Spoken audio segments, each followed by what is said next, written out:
सबसे सटीक विश्वसनीय तरीके से जिम्मेदारी निभाना। निडर हो आपके लिए सिस्टम से भिड़ जाए। संबल में ज्यादा दूर नहीं जाइए, संबल आपके सामने मौजूद है। संबल को देखिए, संबल को आंखों से देखिए, वो मौजूद है। और वहां पर जो घटना हुई उसके बाद क्या हुआ, 24 घंटे के अंदर बुलडोजर चला दिए गए। 24 घंटे के अंदर इधर तोड़ा उधर तोड़ा, सब तोड़ दिया। लेकिन ये जो है, इन लोगों के खिलाफ बुलडोजर क्यों नहीं चल रहा है?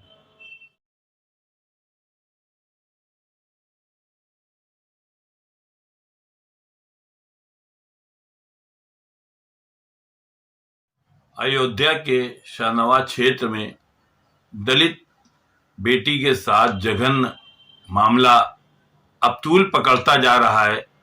सवाल ये होता है कि 31 जनवरी की घटना है और अभी तक जो कार्रवाई सामने आई है, हालांकि अब पुलिस ने गिरफ्तारी का दावा कर दिया है और गिरफ्तार भी कर लिया है।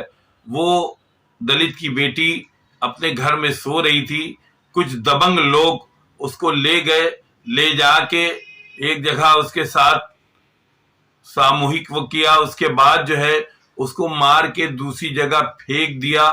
और ये 31 जनवरी की घटना है और आज 3 दिन हो गए। हालांकि आज पुलिस ने दावा भी कर दिया है और पुलिस ने कह दिया है कि हमने जो है इसमें 3 लोगों को गिरफ्तार कर लिया है और उनके नाम भी सामने आ गए हैं।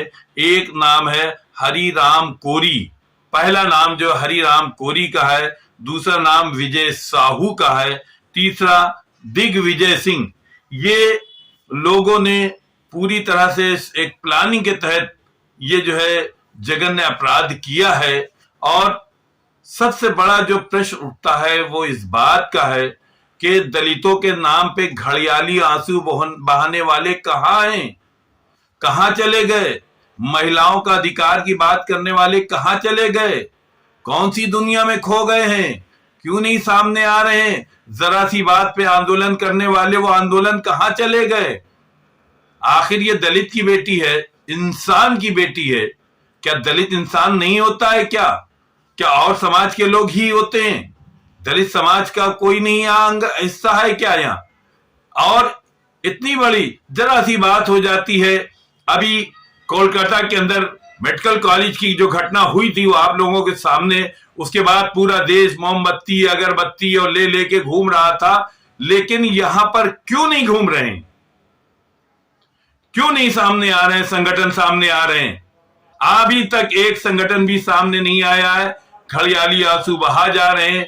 कोई रो रहा है, कोई प्रेस कॉन्फ्रेंस रो रहा है, कोई चिल्ला रहा है, कोई ये कह रहा है कि इसमें समाजवादियों का हाथ है तो उसमें उसका हाथ है। अरे भाई, ये कैसा हाथ है?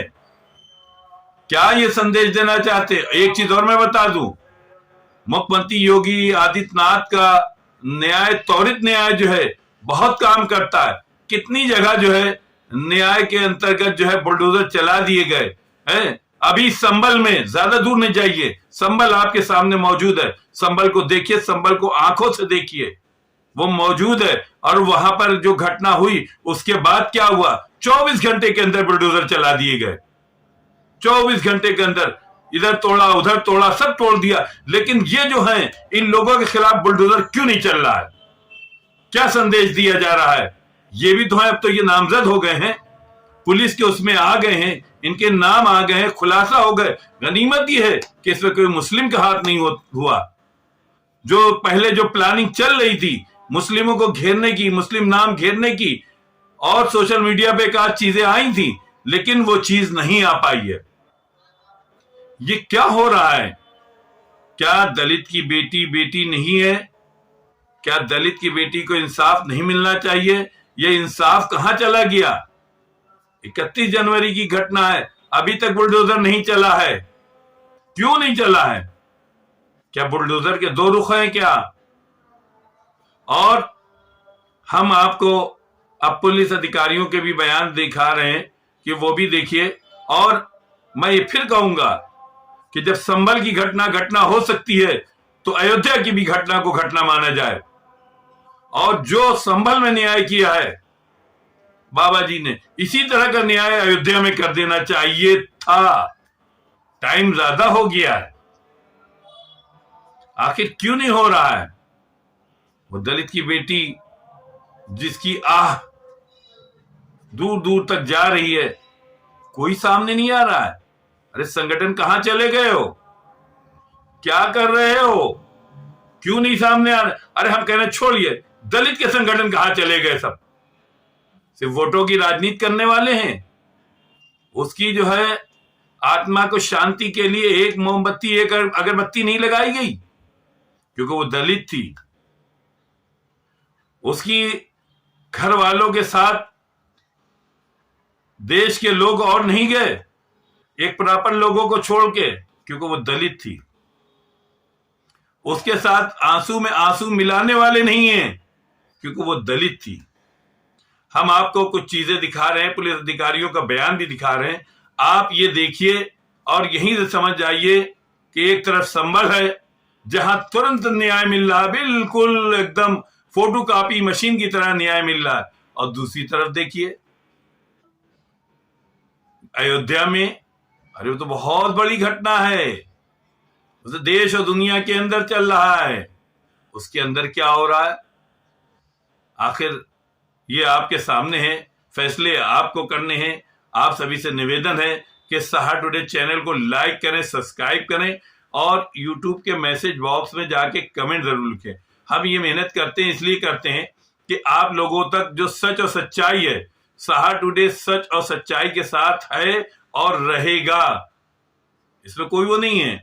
और हम भी चाहते हैं कि आप सच का साथ दें और हमारे जो भी है, जो भी हम खबर भेजते हैं उसको अंत तक देखें और सब्सक्राइब भी कर दिया करें। सब्सक्राइब एक मेरी ताकत है, सब्सक्राइब मेरा हौसला है, सब्सक्राइब मेरा उमंग है, सब्सक्राइब मेरा जज्बा है, और ये जज्बा आपसे बनेगा। हम सभी समाज के लिए आदर करते हैं और सभी समाज का सम्मान करते हैं, लेकिन पीड़ित की आवाज उठाते हैं। उसके लिए कुछ भी हो, हम सबके लिए तैयार हैं। धन्यवाद।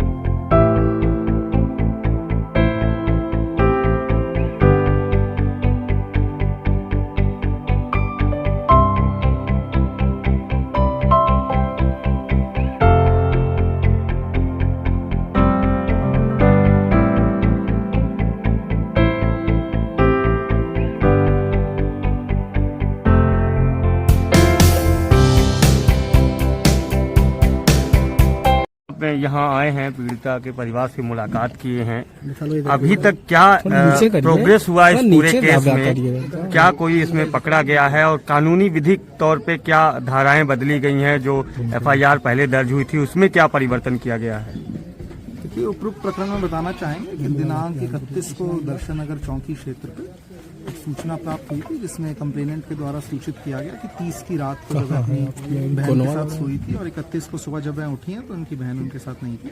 इसी क्रम में उन्होंने ढूंढा और उसका चौकी पे आकर के जब सूचना दी तो तत्काल पुलिस के द्वारा त्वरित कार्रवाई करते हुए 31 तारीख को ही मुकदमा पंजीकृत कर जो लड़की नहीं मिल रही थी उसको ढूंढने के लिए 2 टीमें लगाई गई। दिनांक 1 तारीख को हमको एक शव बरामद हुआ है, जिसमें घटनास्थल का प्रथम दृष्टया देखने से जो प्रतीत हो रहा है कि जहां पे हमको शव बरामद हुआ है वह घटनास्थल प्रतीत नहीं हो रहा है। ऐसा अपीयर हो रहा है कि शव को वहां पे ला करके रखा गया और घटनास्थल को क्रिएट करने की कोशिश की गई है पुलिस को गुमराह करने के उद्देश्य से। और जो अन्य तथ्य मिले हैं, फॉरेंसिक टीम को बुला करके तत्काल सभी जो भी हमारे साक्ष्य संकलन था, साइंटिफिक साक्ष्य संकलन करते हुए हमारी आगे प्रगति हुई है। केस के अनावरण हेतु 3 टीमों का गठन किया गया था और एसपी सिटी के नेतृत्व में एक अलग से टीम इसके बारे में जानकारी कर रही थी। इसके संबंध में हम लोगों ने 2 संदिग्ध से हमारी पूछताछ चल रही है, जिसके क्रम में जो भी डेवलपमेंट हो रही है उसे आगे किया जा रहा है। उसी क्रम में पूछताछ के क्रम में कुछ ऐसी चीजें आई थी जिनके बारे में जानकारी करनी थी और कुछ हमको तथ्यों के बारे में जानना था। उसी संबंध में अभी आके परिवार से बात की है, जो भी बातें हमको पता चली हैं अब आगे हमारी विवेचनात्मक कार्रवाई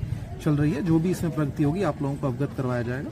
जो पहले गुमशुदगी की रिपोर्ट दर्ज हुई थी, क्या उसमें अभी क्या चेंजेस किए? गुमशुदगी नहीं, मुकदमा पंजीकृत हुआ था और उसमें क्या पंजीकृत हुआ था? मुकदमा पंजीकृत हुआ था उसमें, जो इन्होंने शिकायत दी थी उसमें, और अब उसको आगे तरमीम करके हत्या का मुकदमा उसमें चल रहा है कि उसकी आंख फोड़ दी गई। नहीं, ये बिल्कुल गलत है, इसका मैं आपके उस पर खंडन करता हूँ। हमारा जो बॉडी यहाँ से गई थी उसमें कोई आंख फोड़ने वाली बात नहीं आई है। पैर टूटने की भी पैर टूटना, आंख तोड़ने वाली जो बात आई है वह ना चोटों में कोई उसका समर्थन है और ना ही वह सत्य है, उसका खंडन करता है। परिवार के लोगों का लगातार कहना है कैसी चीजें सामने आई थी। जी हम परिवार के लोगों से लगातार बात करके वही जानकारी कर रहे हैं। वह जैसा मैंने आपको कहा कि घटनास्थल अलग है और बॉडी कहीं और मिली है, तो कुछ पोस्टमार्टम चोटें भी होती हैं जो घटनास्थल तक बॉडी को लाते समय हो सकता है लग गए, लेकिन कोई भी ऐसी चीज जैसा आप कह रहे हैं वैसी चीज नहीं है। प्रथम दृष्टया इस पूरी घटना में कितने लोग इस घटना को कायद करने में क्या मतलब लगता है कितने लोग शामिल हो सकते हैं? देखिए, क्योंकि जैसा मैंने आपको कहा अभी हमारी पूछताछ काफी आगे की स्टेज पे है, इस समय सब कुछ बोलना कुछ जल्दबाजी होगी, तो थोड़ा इंतजार करिए। मैं नहीं चाहूंगा कि किसी भी स्टेटमेंट से विवेचना प्रभावित हो। जो भी आगे प्रगति होगी उसके संबंध में कॉज ऑफ डेथ क्या है sir? Cause of death injury से आया है, इंजरी की वजह से मृत्यु हुई है और उसी के क्रम में जो भी आगे हमारी डेवलपमेंट होगी वो हम आपको बताएंगे। ठीक sir, thank you. Anti mortem injury.